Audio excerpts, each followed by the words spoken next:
Halo teman bincang, selamat datang kembali di Bincang Akademi bersama saya Icap. Bincang santai bahas pajak bisa Bapak.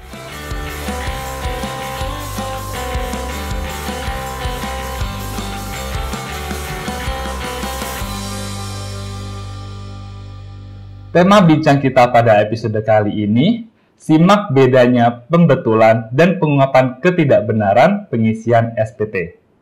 Untuk membahas lebih lanjut materi menarik tersebut, telah hadir bersama kita Kak Rinan Aufi Metali atau lebih akrab disapa Kak Aufi. Kak Aufi adalah Manager of Tax Compliance and Litigation Services di DTC. Beliau berpengalaman untuk membahas isu-isu pajak domestik maupun internasional, khususnya sengketa pajak, baik di tingkat upaya administrasi maupun di pengadilan pajak. Beliau juga telah bersertifikasi konsultan pajak C dan memiliki lisensi sebagai kuasa hukum wajib pajak dan konsultan pajak di Indonesia.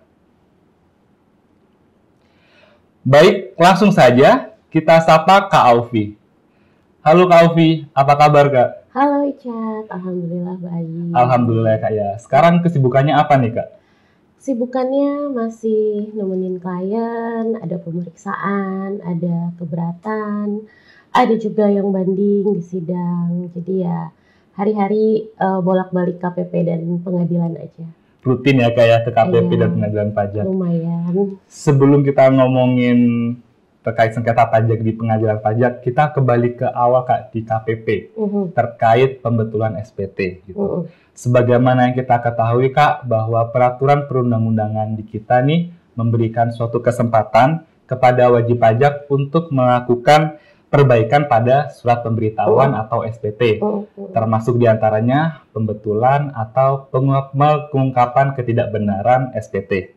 Nah, boleh dijelasin nggak Kak ke teman bincang sekalian, apa itu pembetulan SPT dan apa itu pengungkapan ketidakbenaran SPT? Oke, jadi kalau pembetulan SPT itu kan suatu prosedur yang disediakan oleh ketentuan perundang-undangan kita bagi wajib pajak yang dengan kesadaran sendiri menyadari nih, oh ternyata dari SPT yang sudah dilaporkan itu ada kesalahan gitu. Karena ada kesalahan berarti harus dilakukan pembetulan nih.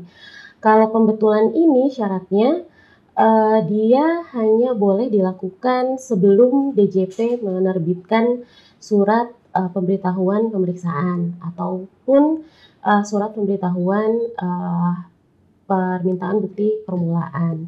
Jadi memang pembetulan itu bisa dilakukan dengan kesadaran WP sendiri, karena kan kita sistemnya self assessment ya.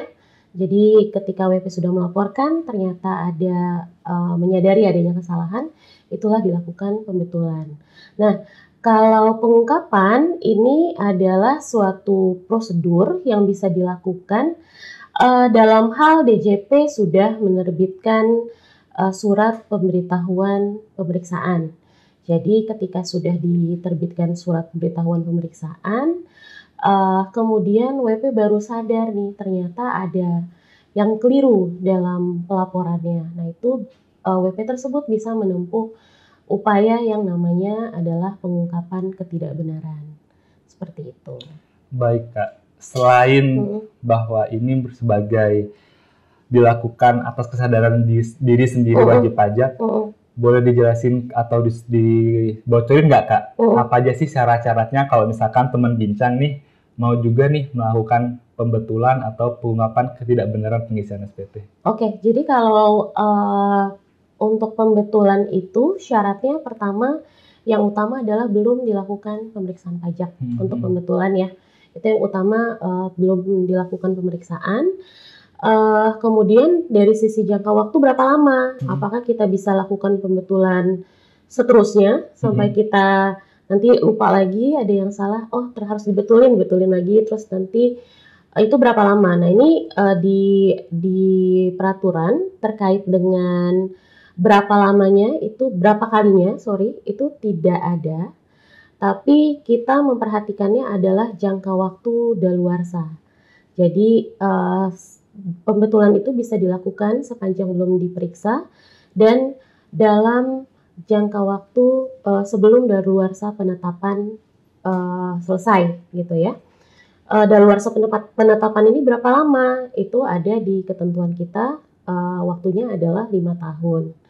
Nah, tapi perlu dicatat juga gimana kalau SPT-nya yang dibetulkan itu statusnya adalah rugi atau lebih bayar. Nah, ini juga ada pengecualian. Kalau tadi kan yang penting sebelum 5 tahun. Kalau untuk yang SPT rugi atau lebih bayar itu maksimal waktu pembetulan adalah 3 tahun gitu. Jadi ada perbedaan gitu ya. Kita juga harus lihat nanti SPT yang dilaporkan itu statusnya seperti apa. Itu untuk yang pembetulan. Nah, kalau untuk pengungkapan gimana? Kalau untuk pengungkapan itu sebenarnya pembetulan dan pengungkapan ini kan sama-sama berdasarkan kesadaran wajib pajak. Cuma untuk yang pengungkapan bisa dilakukan walaupun DJP sudah menerbitkan surat pemberitahuan pemeriksaan. Itu jadi walaupun sudah ada surat pemberitahuan pemeriksaan itu bisa dilakukan. Terus nanti ada juga yang kalau laporan pengungkapan itu ada semacam laporan tersendiri. Ada laporan tersendiri semacam surat gitu ya yang formatnya sudah disediakan contohnya di peraturan ketentuan undang-undangan kita. Nah, nanti di situ kita harus mencantumkan nilai-nilai yang sesuai dengan keadaan sebenarnya dari wajib pajak sehingga nantinya jumlah pajak yang terutang itu memang mencerminkan keadaan yang sebenarnya. Selain itu kita juga harus lampirkan dalam laporan tersendiri itu kita harus lampirkan juga beberapa berkas gitu ya. Nah, jadi beberapa berkas itu nanti ada penghitungan pajak yang kurang dibayarnya sesuai dengan laporan tersendiri tadi. Kemudian nanti ada surat setoran pajaknya atas nilai yang diungkapkan tadi menimbulkan pajak yang kurang dibayar berapa. Dan terakhir adalah SSP atas sanksi administratifnya. Jadi ada sanksi administratif yang timbul dari adanya laporan pengungkapan ketidakbenaran tersebut gitu. Dan jangan lupa yang penting ditandatangani oleh wajib pajak yang bersangkutan seperti itu. Sebenarnya cukup mudah ya Kak ya, dan sudah tertulis di peraturan begitu. Betul. Mempertimbangkan bahwa terakhir kali Undang-Undang KUP dirubah dengan Undang-Undang Harmonisasi Peraturan Perpajakan, ada pesan nggak Kak kepada teman bincang untuk perlu diantisipasi apa saja perubahannya? Gitu? Oke, iya. Jadi terkait dengan adanya Undang-Undang HPP ini terkait laporan pengungkapan, itu ada satu krusial yang berubah ya terkait jangka waktu penyampaiannya. Kalau tadi kan pembetulan kita sudah bahas ya jangka waktu penyampaiannya bisa sampai kapan. Nah, untuk pengungkapan ini kan tadi kita tahu kalau pengungkapan ini dilakukan dalam proses pemeriksaan gitu ya, boleh dibilang seperti itu. Nah, batasannya itu ketika Undang-Undang HPP sudah terbit, batasannya adalah sebelum SPHP diterbitkan oleh pemeriksa. Jadi sepanjang SPHP belum diterbitkan, itu WP masih dapat menyampaikan pengungkapan ketidakbenarannya. Sebelum Undang-Undang HPP, batasannya itu sampai dengan SKP diterbitkan. Jadi sepanjang SKP belum diterbitkan, itu WP masih diperkenankan untuk menyampaikan laporan. Jadi boleh dibilang aturan dari aturan Undang-Undang HPP ini itu mempersempit jangka waktu yang diperkenankan bagi WP untuk melakukan pengungkapan ketidakbenaran tersebut, seperti itu. Baik Kak, sebagai contoh kasus nih Kak, misalkan suatu perusahaan sedang dilakukan pemeriksaan begitu, lalu menyadari bahwa terdapat kesalahan yang mempertingkatkan resiko pemeriksaan pajak. Nah, kalau demikian berarti kan sudah bisa melakukan pembetulan. Namun apakah perusahaan tersebut masih bisa melakukan pengungkapan ketidakbenaran? Sorry, ini udah dalam kondisi pemeriksaan? Betul, sudah kondisi pemeriksaan. Kalau dalam kondisi pemeriksaan itu sudah pasti tidak dapat pembetulan. Jadi batas waktu threshold-nya untuk pembetulan atau tidak itu apakah sudah diterbitkan surat pemberitahuan pemeriksaan. Jadi ketika surat pemberitahuan pemeriksaan ini sudah terbit, itu sudah pasti tidak boleh pembetulan. Gitu. Lalu gimana kalau ternyata WP sebenarnya menyadari sendiri nih kalau dia sebenarnya ada salah dari SPT yang sudah dilaporkan tersebut, yang dalam hal ini berarti sedang dalam proses pemeriksaan. Nah itu berarti upaya yang bisa dia tempuh adalah dengan menyampaikan laporan pengungkapan ketidakbenaran sebelum SPHP diterbitkan oleh pemeriksa, seperti itu. Baik Kak, berarti beda ya antara pembetulan dan pengungkapan ketidakbenaran begitu. Namun atas hak untuk perbaikan SPT tersebut, apa nih Kak konsekuensi atau resiko atau kewajiban yang mengikuti dari hak tersebut jika WP ingin pembetulan atau pengungkapan ketidakbenaran? Jadi kalau pembetulan sama dengan pengungkapan ketidakbenaran itu kan pada prinsipnya kalau pembetulan ketika nanti yang dibetulkan ternyata mengakibatkan jumlah pajak yang lebih besar, tentunya ada sanksi administrasi yang mengikuti. Nah lalu pengungkapan gimana? Jadi pengungkapan ini sebelum Undang-Undang Cipta Kerja ya yang berlaku, dia sanksinya tuh tinggi ya, 50% kenaikan. Jadi ketika melakukan laporan pengungkapan, terus nanti ada pajak yang harus dibayar dari perhitungan yang telah diungkapkan tersebut sesuai dengan keadaan sebenarnya. Atas pajak yang kurang dibayar itu dikenakan sanksi kenaikan sebesar 50%. Itu dulu sebelum Cipta Kerja, Undang-Undang Cipta Kerja diterbitkan. Tapi setelah Undang-Undang Cipta Kerja itu diterbitkan sampai dengan Undang-Undang HPP ini, sanksinya sudah dirubah. Jadi sanksinya itu adalah sanksi administrasi bunga per bulan yang ditetapkan oleh Menteri Keuangan.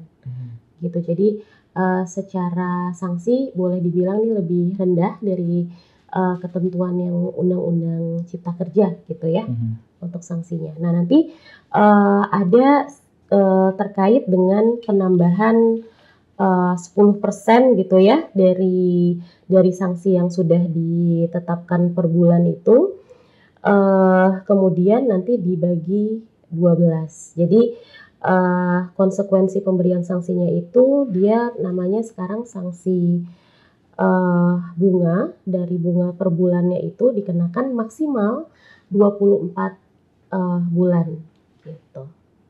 Lalu untuk menghitung jangka waktu sanksi bunganya nih Kak, itu bagaimana? Sejak kapan hingga kapan?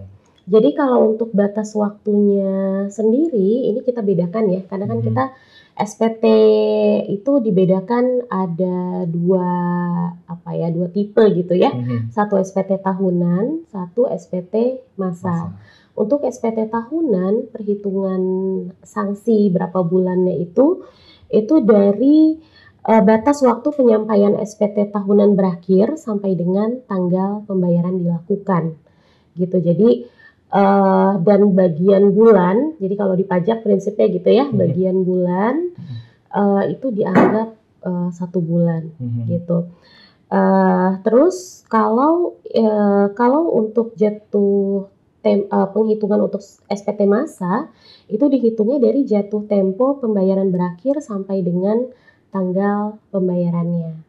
Gitu. Jadi sanksi untuk pengungkapan ketidakbenaran gitu ya, kita tetap harus melihat yang kita ungkapkan itu terkait SPT yang mana, SPT tahunan atau SPT masa. Gitu.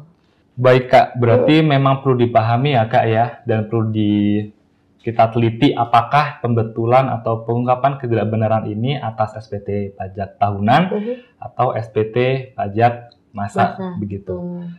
Lalu ini Kak, sebagai praktisi pajak sudah berpengalaman, ada nggak nih Kak pengalaman yang bisa dibagikan kepada teman bincang sebagai tips and trick lah ketika teman bincang atau wajib pajak lainnya ingin melakukan pembetulan SPT maupun pengungkapan ketidakbenaran SPT? Apa nih Kak?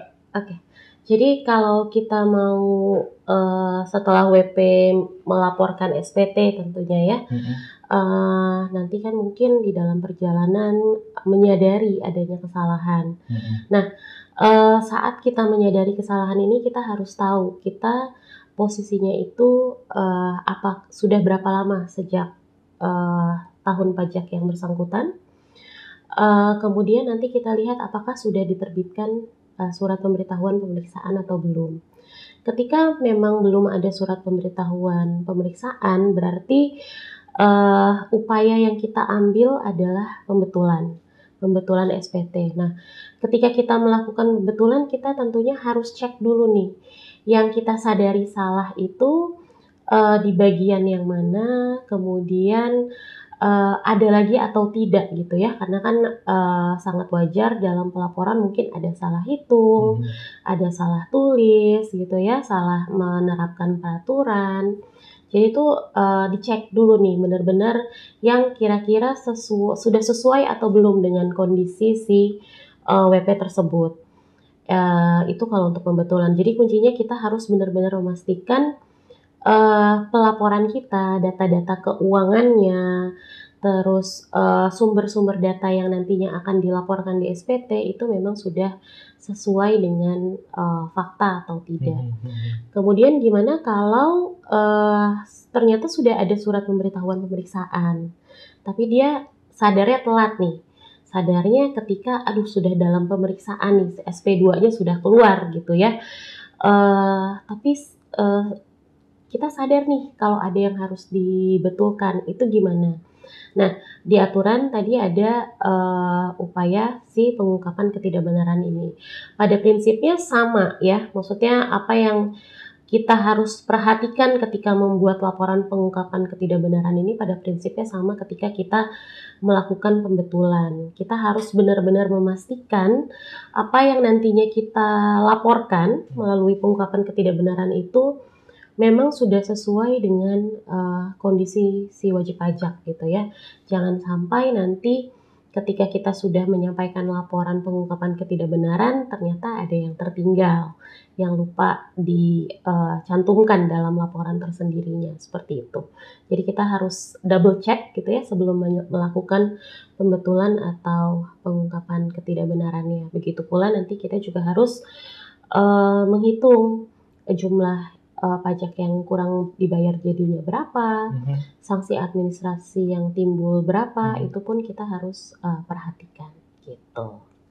Baik Kak, sebagai closing statement nih Kak, apa nih sepatah dua kata yang bisa Kak Ovi bagikan atau sampaikan ke teman bincang di rumah masing-masing? Silakan Kak. Oke, jadi kan di Indonesia ini kan secara ketentuan kita menganut self-assessment system ya. Jadi untuk pemenuhan kewajiban perpajakannya itu wajib pajak dituntut untuk menghitung, membayar dan melaporkan sendiri surat pemberitahuan terkait kewajiban perpajakannya. Nah, di dalam sistem ini itu wajib pajak yang telah memenuhi persyaratan untuk melaporkan pajaknya itu harus melaporkan pajaknya itu dengan benar, lengkap, dan jelas. Jadi ada 3 prinsip itu ya, kita harus memastikan laporan SPT kita itu benar, lengkap, dan jelas. Ada 3 item ini yang kita harus perhatikan. Wajib pajak ada melakukan kesalahan, baik itu kesalahan hitung, kesalahan tulis, atau kesalahan dalam penerapan ketentuan atau mungkin kesalahan-kesalahan lainnya dalam pelaporan. Nah itu yang tentunya nantinya akan menyebabkan si SPT yang sudah dilaporkan ini jadi tidak memenuhi 3 prinsip yang tadi. Jadi tidak benar, tidak lengkap, dan tidak jelas gitu. Jadi untuk mengatasi permasalahan ini ketentuan kita juga sudah mengakomodir ya dengan di pasal 8. Di pasal 8 ini mengatur terkait dengan pembetulan dan pengungkapan ketidakbenaran yang tadi kita sudah bahas gitu. Jadi kita tinggal lihat di posisi mana kita statusnya pada saat menyadari adanya kesalahan tersebut. Dan jadi kita tinggal pilih upaya yang kita ambil itu pembetulan atau pengungkapan ketidakbenaran. Jadi dengan adanya upaya ini diharapkan kepada WP yang memang sudah menyadari kesalahannya dapat menempuh upaya seperti yang telah diatur dalam ketentuan perundang-undangannya. Supaya apa? Supaya tentunya jadinya nanti laporan SPT-nya sudah sesuai dengan ketentuan dan jadinya meminimalisasi juga nantinya ada risiko-risiko pajak yang akan timbul seperti itu. Wah, cukup menarik sekali Kak Aufi atas pembahasan materi bincang hari ini. Dan selain menarik, menurut saya itu cukup bermanfaat bagi teman-teman bincang di rumah sekalian untuk menjadi wajib pajak yang patuh. Namun karena terbatasnya waktu, tidak terasa Kak, kita sudah sampai pada penghujung waktu, sehingga kita cukupkan sampai di sini pertanyaannya. Oke. Sebelumnya terima kasih banyak Kak Aufi atas waktu dan ilmunya, sudah berkenan hadir ke Bincang Akademi pada episode kali ini. Dan semoga teman-teman bincang dapat mengambil ilmu pada acara bincang kali ini. Dan bagi teman-teman Bincang Akademi yang ingin mendapatkan informasi perpajakan menarik lainnya, pantau terus sosial media DDTC Academy melalui Instagram, LinkedIn, dan berbagai sosial media lainnya. Nah, bagi teman bincang yang ingin memperdalam pemahaman mengenai berbagai metode penafsiran hukum dalam sengketa pajak, ikuti eksklusif seminar persembahan DDTC Academy berjudul Metode Interpretasi Hukum dan Asas-asas Hukum di Pengadilan Pajak, eksklusif secara tatap muka di DDTC pada Sabtu 17 September 2022. Sebagai penutup episode kali ini, saya ucapkan terima kasih banyak kepada Kak Aufi selaku pembicara pada Bincang Akademi episode kali ini, serta teman bincang sekalian yang terus setia menonton Bincang Akademi pada YouTube channel DDTC Indonesia. Dari Kediri pergi ke Bontang dan Palangkaraya. Saya pamit undur diri, sampai jumpa pada Bincang Akademi selanjutnya. Bincang santai bahas pajak, bisa Bapak.